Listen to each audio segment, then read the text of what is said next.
안녕하십니까. 오늘은 모처럼 날씨가 푸근한 주일입니다. 뭐 지난주에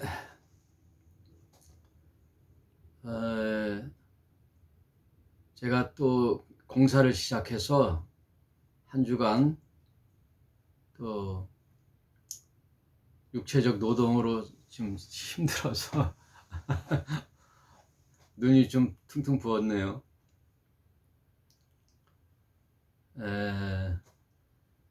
사사기 끝내고 룻기로 들어갔죠.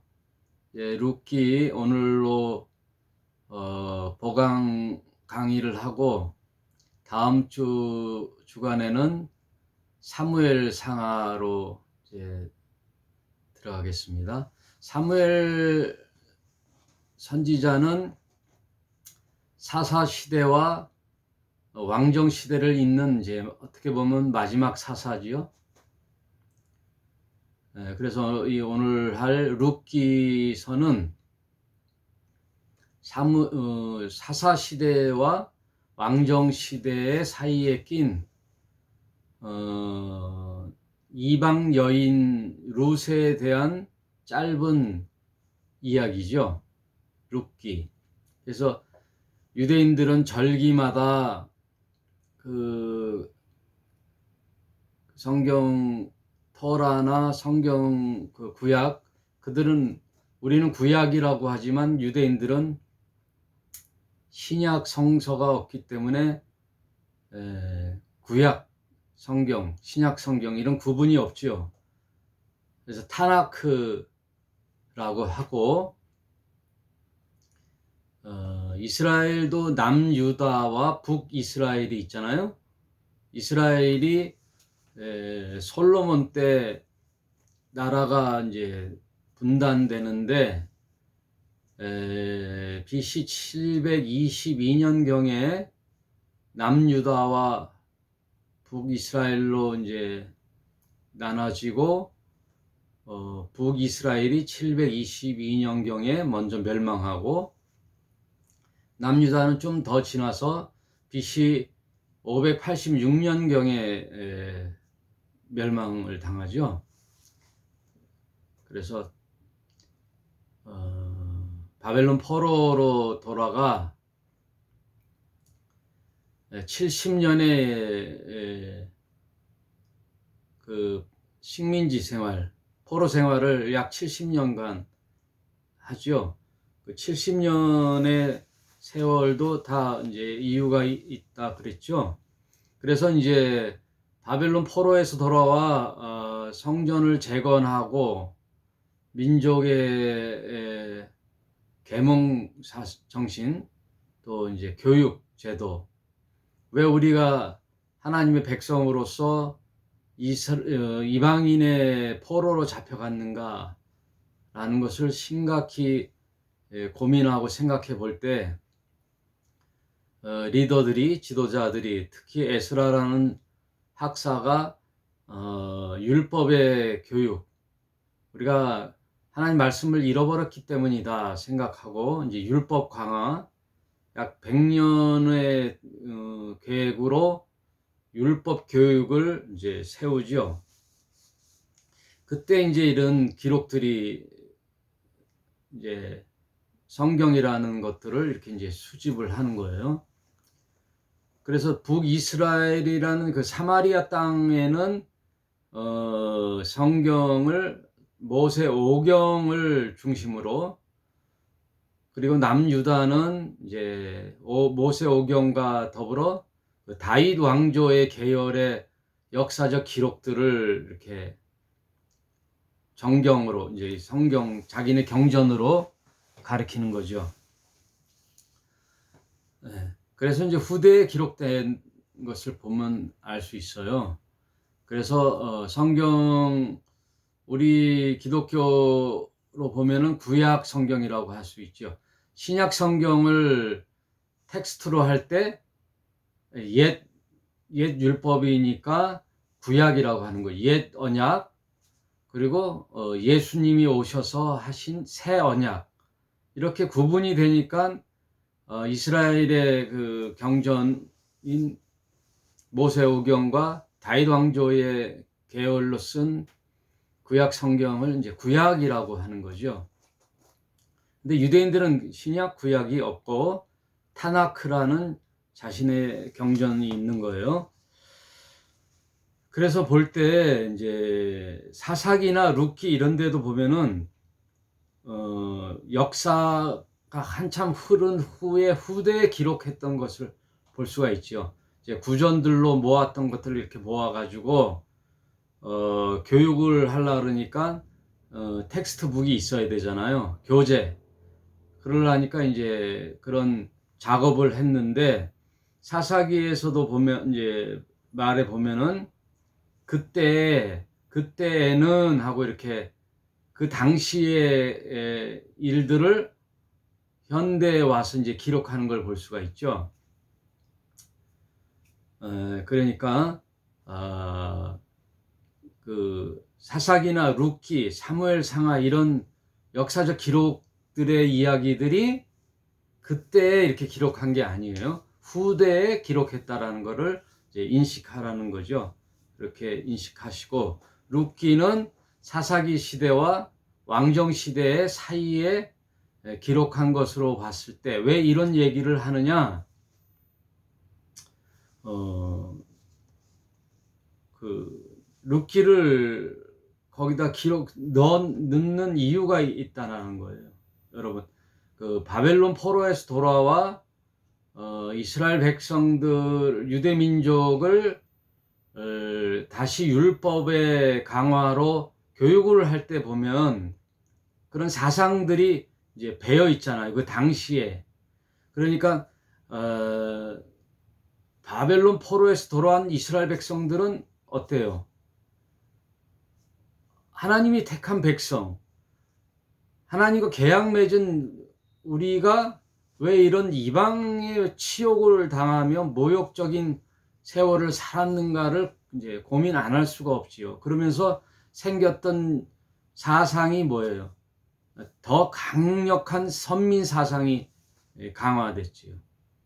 선민 사상. 그 선민 사상은 어떻게 오는가 하면, 하나님은 약속했듯이 모세와 같은 일을 후대에 이스라엘 백성에게 보내주신다는 약속이 되어 있거든요.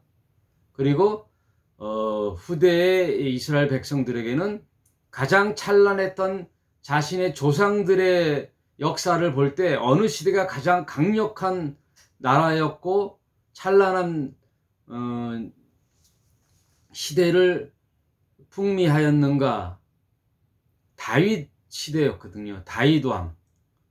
다윗 왕조 시대가 가장 강력한 군권 체제와 찬란했던 시대였으니까 이들에게 생겨났던 사상이 메시아 사상이 이제 생겨나는 거예요. 메시아, 그리스도. 그러니까 더욱더 선민 사상이 강화되는 거예요. 민족주의로 흐르는 거죠. 민족주의. 여러분, 이거를 일반 이제 우리가 성경을 볼 때는 잘 이렇게 이제 모르는 부분인데, 성경을 전체로 이렇게 통전적으로 생각해 보면 이렇게 이해가 될 수 있어요. 그래서 이스라엘에게 그때 이제 후대에 포로로 돌아와 귀환한 이스라엘 백성들이 가장 시급한 문제가 성전을 재건하는 거거든요. 다시금 신앙 공동체로 돌아갈 때 중요한 것이 뭐겠어요? 이제 성전이죠. 성전과 또 율법, 그리고 그래서 시내산에 모세가 준 그 시내산 율법을 다시 강화하고 재해석하는 이런 게 이제 활발히 진행이 됐고, 꿈꾸는 그 비전이 다윗과 같은 새로운 왕, 다윗 왕조를 재건할 새로운 왕을 고대하는 거죠. 그 새로운 왕은 누가 보내주시느냐? 하나님이 보내주시는 거죠. 그 하나님이 보내주신 새로운 왕이 누구냐? 메시아라는 거예요. 메시아. 그래서 그때부터 메시아 사상이 태동됐는데 그 메시아 사상으로 유대교가 이제 생겨나는 거예요. 유대교. 그러면서 이제 예수님이 탄생하기까지 메시아 사상과 유대교 신앙이 아주 강화되는 것을 볼 수가 있어요. 그래서 예수님 당시에 가장 그것이 팽배했을 때 누가 온다는 거예요? 예, 다윗 왕조를 재건할 왕. 그것은 하나님이 보내주시는 왕. 그게 그리스도가 오실 것이다. 그래서 세례 요한이 광야에서 또는 요단강에서 많은 그 이스라엘 민족들에게 세례를 베풀면서 회개하라, 천국이 가까이 왔다라고 외칠 때 많은 서기관과 바리새인들이 또 대제사장 그룹이 그런 하속들을 보내서 조사하라고 했잖아요. 대제사장 그룹이 바짝 긴장을 했다고요. 왜? 그리스도를 기다리고 있는 그 메시아 사상이 팽배했을 때 저 세례 요한이 그리스도인가 메시아인가 하고 팽배했을 때 조사를 보내는 거죠. 한번 너희들이 가서 알아봐라. 저 세례 요한이 그리스도인가. 그러므로 그때만 해도 그런 민족주의 다윗의 왕조를 재건하는 그리스도 사상이 팽배했다라는 것을 이제 알고 계시면 좋겠어요. 근데 이것은 치명적인 약점이 있어요. 치명적인 오류. 민족주의 신앙이라는 거예요. 민족주의 사상. 다윗 왕조의 재건이 뭐예요? 이스라엘을 다시 꽃피우는 나라. 그거는 하나님이 생각하는 열방을 향한 하나님의 계획하고는 전혀 관계가 없죠. 오히려 거친 도리어 방해죠. 민족주의 사상이.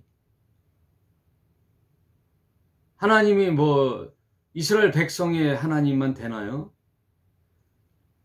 그러니까 성경을 읽을 때 가장 치명적인 오류가 선민 사상이에요. 선민 사상. 그리고 기복주의 사상. 이 두 가지거든요. 이 두 가지인데 이스라엘은 여기서 자유롭지가 못했죠. 민족주의.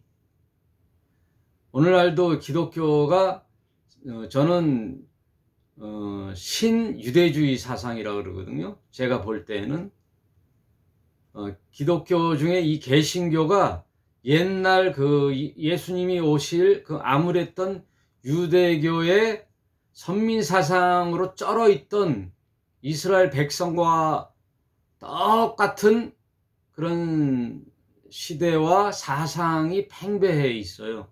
기독교 사상이. 여러분 가만히 생각해 보세요. 이 개신교와 이 기독교가 이 선민주의 사상과 너무 일맥상통하잖아요. 개신교의 그 사상이 룻기를 하다가 이제 여기까지 또 흘렀는데 이제 멈추고 룻기로 들어가겠습니다. 그런 배경을 이해하고 이제 보시라는 거예요. 근데 성경에는 이 룻기에서 보면은 이 두 가지 사상이 우리에게 큰 가르침이에요. 이 두 가지만 딱 알고 룻기는 넘어가자고요.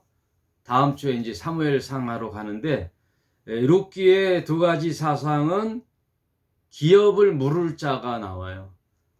기업을 물을 자.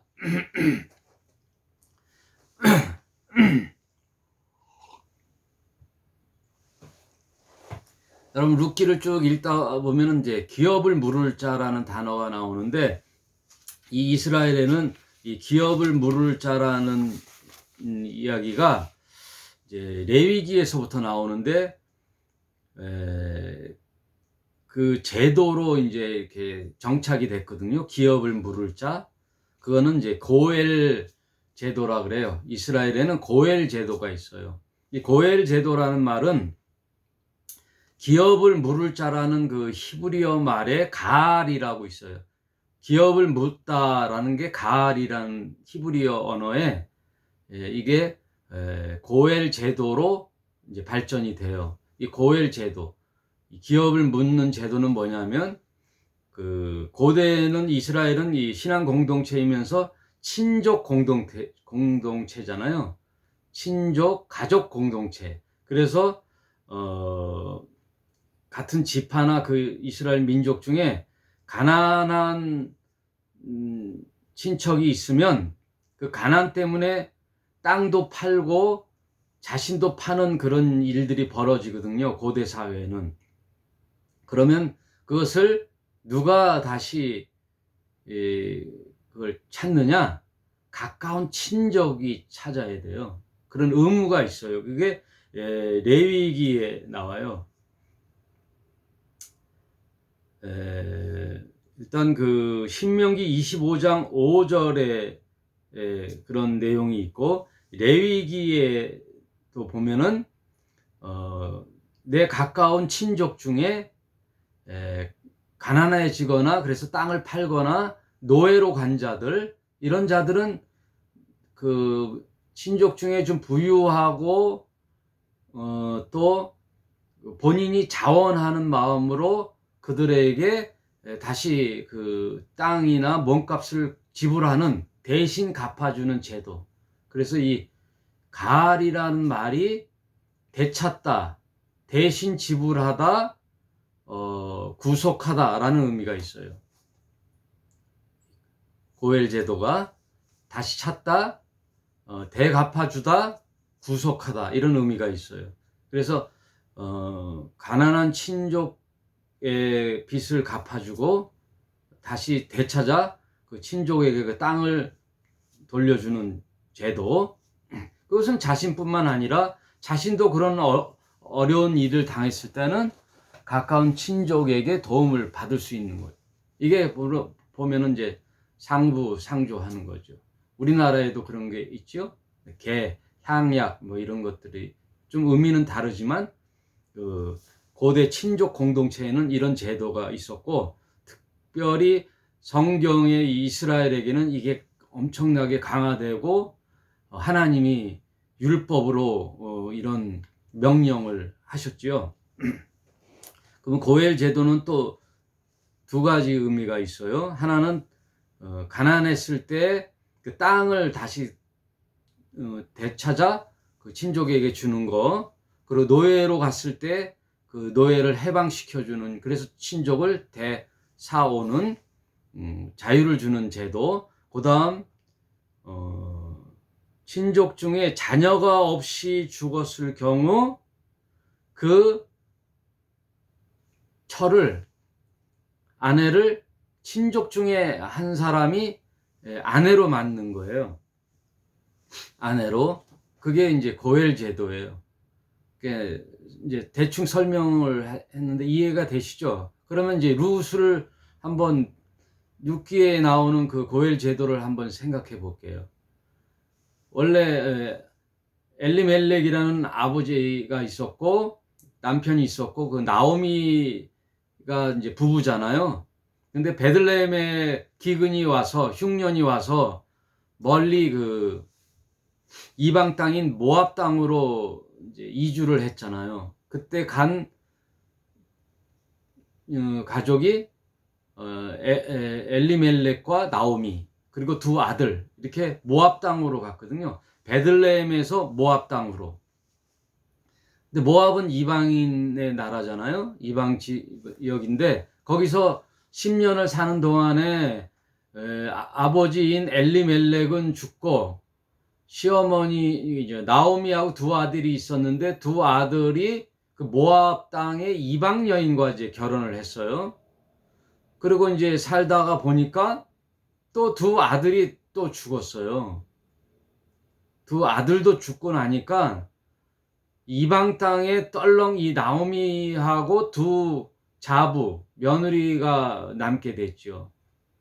그러니까 이제 시어머니가 고민을 하다가 두 며느리도 이제 너희도 이제 자유의 몸이 되거라 하고 선택권을 주는데, 작은 며느리는 시어머니의 말에 그렇게 모압을 모압으로 이제 친정으로 돌아갔고, 이 룻은 시어머니 나오미를 끝까지 붙잡는다고 해서 지난 시간에 했잖아요. 나는 당신의 며느리이고, 나오미 시어머니의 조국은 나의 조국이요, 시어머니의 하나님 여호와는 나의 하나님입니다. 내가 언제까지 어머니를 따르리이다 라고 고백을 하니, 이 나오미가 너무나 감개무량하고 급족하고 정말 든든했겠죠. 그래서 그 룻과 다시 베들레헴으로 돌아오는 이야기가 이제 지난주에 했죠. 이제 돌아와서 먹고 살라니까, 그 당시 그 돌아온 때가 언제냐, 이제 맥추절이라는 거예요. 맥추절, 보리를 수확하는 절기. 그래서 이스라엘에는 7대 절기 중에 맥추절 란 절기가 있죠. 그걸 신약에 와서는 그 맥추절이나 오순절을 같은 의미예요. 오순절이나 맥추절이 같은 뜻이에요.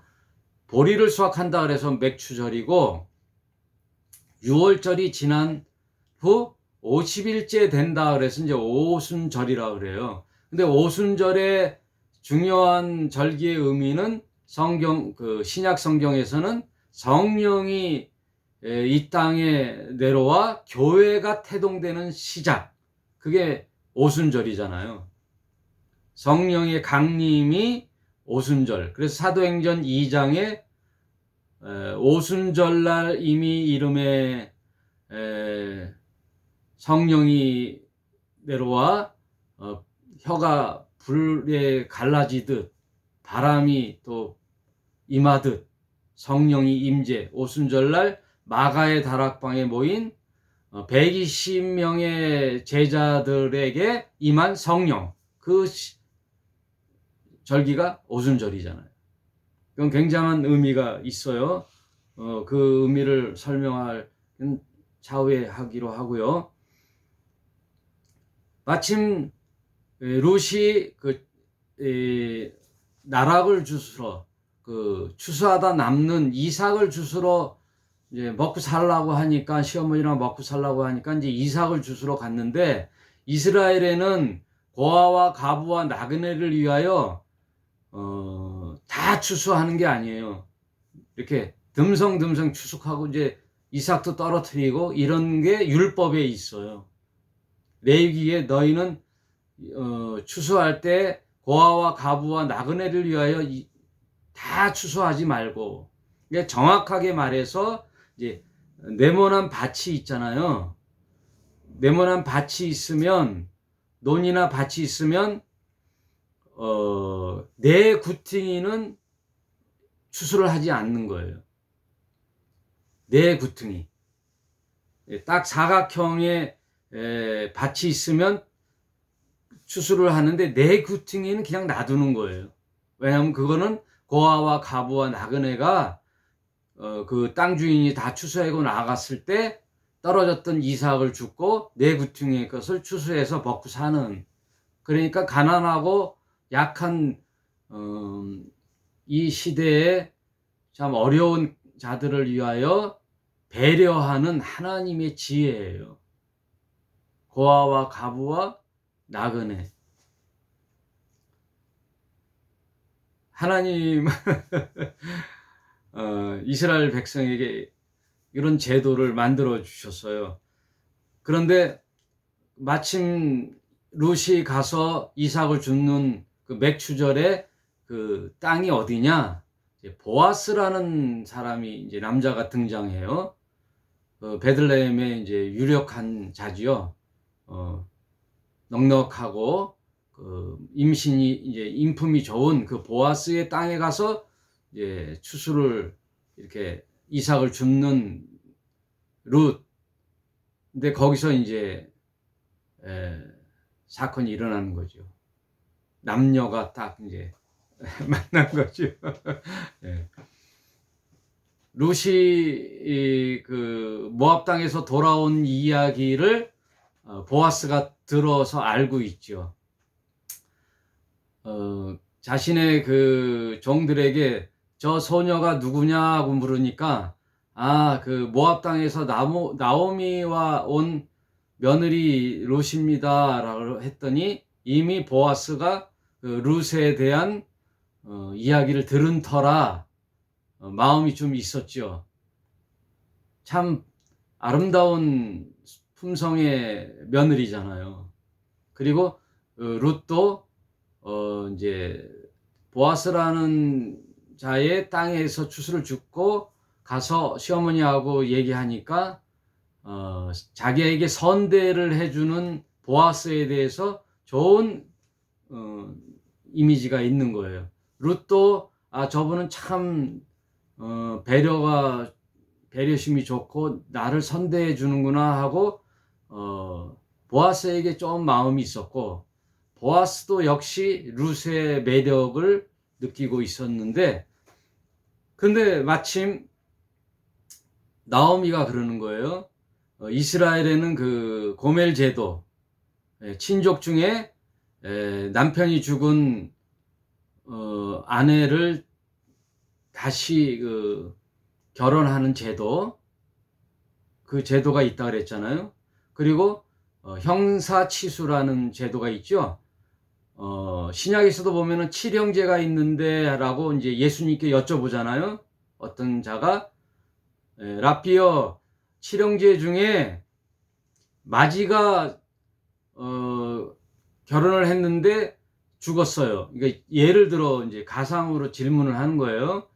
예수님, 7형제 중에 맏형이 결혼을 하다 죽었는데 그러면 그 형수가 과부가 됐잖아요. 그러면 둘째가 그 형수와 친족을 잇는, 대를 잇는 그런 제도가 있다고요. 그럼 둘째가 또 결혼해서 죽고 셋째도 죽고 해서 7째까지 해서 죽었다면 천국에 가서는 이 아내와 7형제 중에 누가 부부입니까? 라고 이제 묻는 그 질문이 있어요. 신약에도 보면. 그러니까 골탕을 먹이려는지 예수님은 어떤 생각인지 하고 질문을 하는 거예요. 이 대답하기 곤란한 문제. 그 문제를 누가 질문하느냐? 사두개인이 질문하는 거예요. 부활이 없다고 하는 그 사두개인들이 예수께, 그들은 이제 죽고 나면 그만이고 부활이라는 건 없다라고 믿는 자들이니까. 그랬을 때 주님이 뭐라 그래요? 하나님 나라는 그런 육체적 관계나 그런 것이 아니라 천사와 같다 그랬거든요.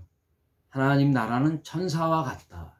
우리가 다 천사처럼 된다. 그러는 거죠.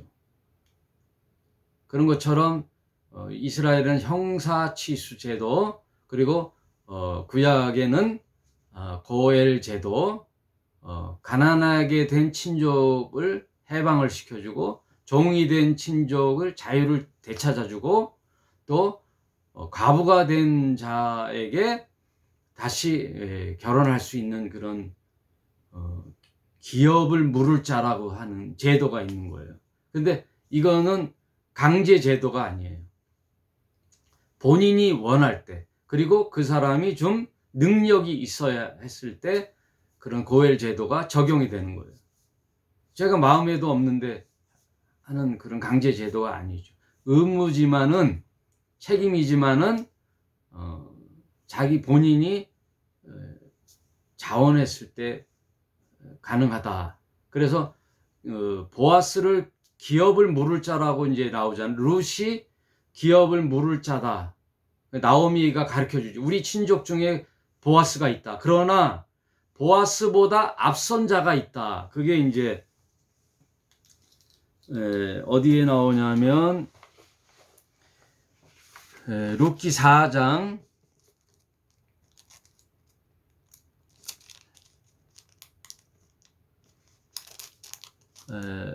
룻기 4장 1절을 한번 볼게요. 보아스가 성문에 올라가서 거기 앉았더니 마침 보아스에 말하던 기업 물을 자가 지나는지라. 보아스가 그에게 이르되 아무여 이리로 와서 앉으라. 그가 와서 앉으매. 이 말은 뭐냐면 이 친족 중에서도 순번이 있어요. 기업을 묻는 것도 아무나 하는 게 아니라 순번이 있어서 먼저 할 수 있는 우선권이 있는데 보아스가 우선권이 있는 게 아니라 두 번째 있는 두 명이 그 기업을 물을 자는 두 명이라는 거예요. 그런데 보아스보다 앞선 자가 있었어요. 이제 그에게 가서 모압 땅에 온 룻을 기업을 물을 자라고 했더니 그 자가 이제 거부한 거죠. 나는 그것을 원치 않노라. 그 내용이 룻기 이제 4장이 나와요. 그러니까 그 전례대로 보아스도 이제 따르는 거죠. 절차를 밟는 거예요. 마음이 이제 두근두근했죠. 저자가 기업을 물을 우선권이 있는데 자기는 지금 룻의 마음이 있는데 저자가 그걸 허락하면 어떡하지? 하고 이제 조마조마했는데 마침 그가 거부하니까 보아스가 그 룻을 이제 전례대로 또 법대로 딱 이제 기업을 물을 자가 된 거죠. 그 내용이 이렇게 이제 4장에 나와요. 그래서 보아스가 룻과 이제 다시 기업을 찾아 책임을 지는 그런 아름다운 이야기가 룻기에 나오는데 오늘 우리가 생각해보는 이 기업을 묻는다. 이 기업을 묻는다라는 말이 아까도 말씀드렸지만 되찾다, 또 대신 지불해 주다, 또 구속하다라는 의미가 있어요. 그래서 이것은 성경 전체에 흐르는 핵심 사상이에요.